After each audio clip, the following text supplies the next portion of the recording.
Osaka, Japan. For more than 2 years, friends and foes alike have pushed President Trump to tell President Vladimir Putin of Russia not to interfere in American democracy. As the two leaders sat side by side on Friday for their first formal meeting in a year, Mr. Trump obliged, but in his own distinctive way. The topic did not come up in either man's opening remarks, which in Mr. Trump's case were filled with flowery talk about their relationship. Only when a reporter shouted out a question, asking Mr. Trump if he would tell Russia not to meddle in American elections, did the president respond, and then by making light of the matter. "Yes, of course I will," Mr. Trump said. Turning to Mr. Putin, he said, with a slight grin on his face and an almost joking tone in his voice, "Don't meddle in the election, President." As Mr. Putin also smiled, Mr. Trump pointed at another Russian official in a playful way and repeated, "Don't meddle in the election." Once again, Mr. Trump made clear that he did not take the issue as seriously as Democrats and many Republicans back home do. And once again, he refused to publicly cross Mr. Putin with so much as a word of disagreement, much less reproach. In doing so, he risked another domestic political backlash like the one he endured after the leaders' last official meeting in Helsinki, Finland, when Mr. Trump, standing at Mr. Putin's side, challenged the conclusion of his own intelligence agencies about the Russian election operation and credited the Kremlin leaders' extremely strong and powerful denial. In the interim, the special counsel, Robert S. Mueller III, issued his report concluding that Russia mounted a sweeping and systematic operation to influence the last presidential election on Mr. Trump's behalf, and he made a public plea to American leaders to pay attention to the threat. While he established no criminal conspiracy between Mr. Trump's campaign and Russia, Mr. Mueller documented extensive contacts between the two sides and noted that they shared the same goal in 2016. Undaunted, Mr. Trump has interpreted Mr. Mueller's report to mean there was no collusion.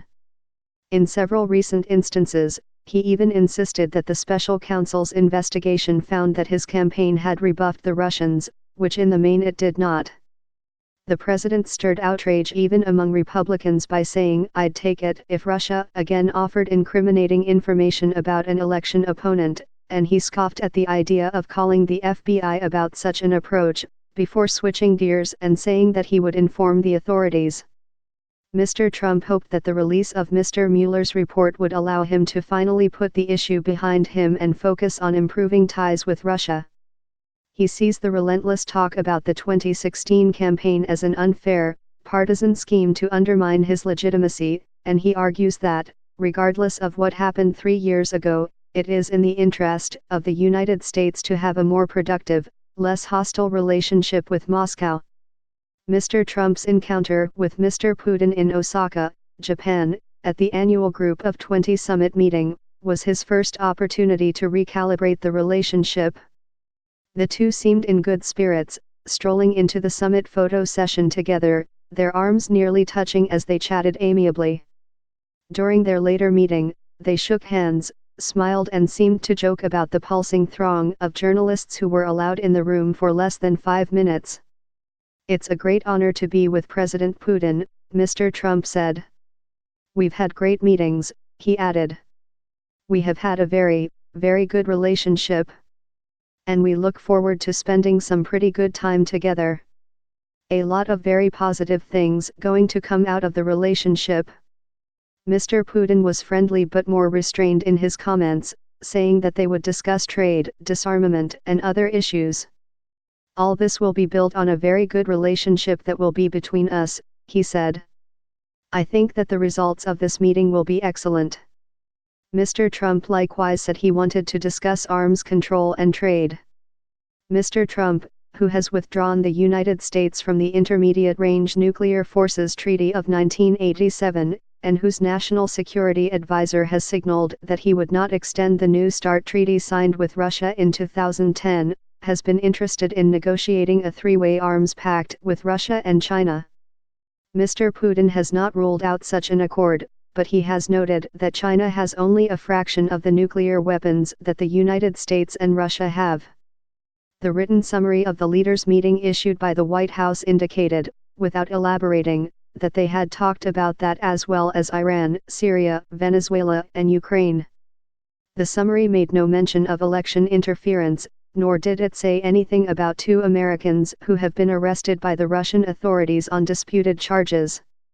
Likewise, it said nothing about an international investigation this month that pointed to Russia in the 2014 downing of Malaysia Airlines Flight 17 over Ukraine, which killed all 298 people on board. International prosecutors have indicted 3 men with ties to Russian military and intelligence agencies in the destruction of the passenger jet and implicated, without charging, a senior aide to Mr. Putin. Nor did the summary indicate that the leaders talked about Russia's seizure of 3 Ukrainian ships and several sailors last November, events that prompted Mr. Trump to cancel a scheduled meeting with Mr. Putin, and which remains unresolved. When a reporter asked about the ships and sailors on Friday, the president said, "We haven't discussed them." While Mr. Putin did not address the election issue with reporters on Friday, he scoffed at the idea of Russian involvement in an interview before flying to Osaka. He advanced the same line of argument that Mr. Trump does, that he won in 2016 because he was the candidate more in touch with Americans. Russia has been accused, and, strange as it may seem, it is still being accused, despite the Mueller report, of mythical interference in the U.S. election, Mr. Putin told the Financial Times.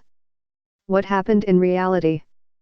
Mr. Trump looked into his opponent's attitude to him and saw changes in American society, and he took advantage of this. He complimented Mr. Trump's political skill. "I do not accept many of his methods when it comes to addressing problems," Mr. Putin said. "But do you know what I think?